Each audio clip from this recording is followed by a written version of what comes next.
So you want to learn your ICD-10 guidelines to help you with your medical coding exam. Let me show you what I suggest you do. So I like to start off with practice exam questions.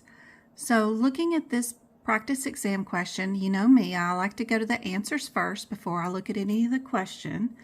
And besides looking for similarities and irregularities, I also count here. We've got one diagnosis here, or we have two in the other ones.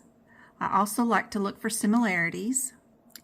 So I have 4 of the answers all start out with the I-50, and then, or at least have I-50 in them. So all 4 answers have I-50 in them. 2 of them have I-10 and 1 of them has I-11.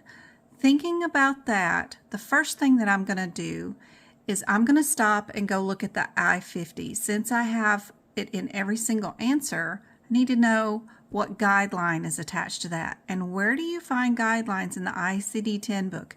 You don't find it at I-50-40 or I-11-0 or I-59.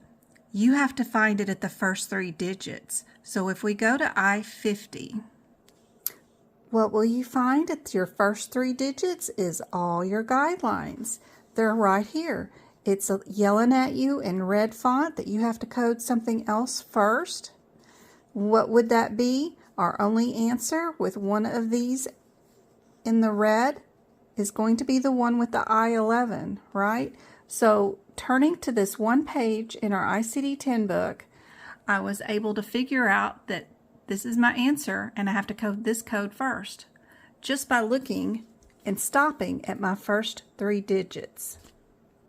So let's take this a step further. Don't stop watching the video yet, because if you want to learn this guideline, then you need to repeat it in your head several times. So let me show you what I also do here. So now that I know my answer is exactly that I-11 with the I-59, I'm going to go to the ICD-10 codes that it affects. I'm going to write that example right here with it at this one. Also, I'm going to write an example right here at the I-50 that I have the same example and what page number the guidelines are on the very front of the book. In the front of each chapter, AAPC has also moved the guidelines in the front. So right here at the very beginning of this diseases of the circulatory system, we have several pages in the front. They've moved the guidelines just for this section to this section. I go and find that particular guideline that talks about how you need the I-11 with the I-50, and I mark it up with the page number of where that particular diagnosis code is at, and I also highlight the guideline. Then I'm also going to go up there to that G16 in the front of our book, find that guideline again, and write the page number where the actual example of these diagnosis codes is at. What this does is I've written out and underlined and highlighted this guideline, 3 or 4 times just for this one particular example. Go into each area and writing out the guideline and putting the page numbers where they're at. So if by chance I get this example written out again in another exam question, if I end up at the I-11 or if I end up at the I-50, I will have it sending me back to all the pages to make sure that I get this question right. Here it is again, written out at the I-11 area too.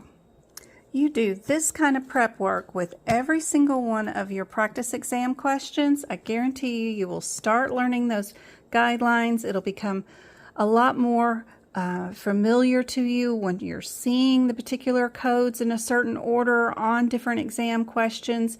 You'll know that something doesn't look right, that I haven't written that out before, but I have written it out in this way before.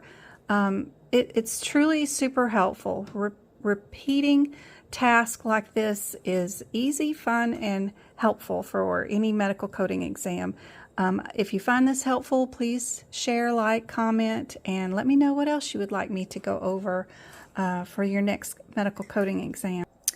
I like to teach for free, so I hope to see you in one of my live lessons. I like to teach for 2 hours, 4 nights a week, so I hope to see you there.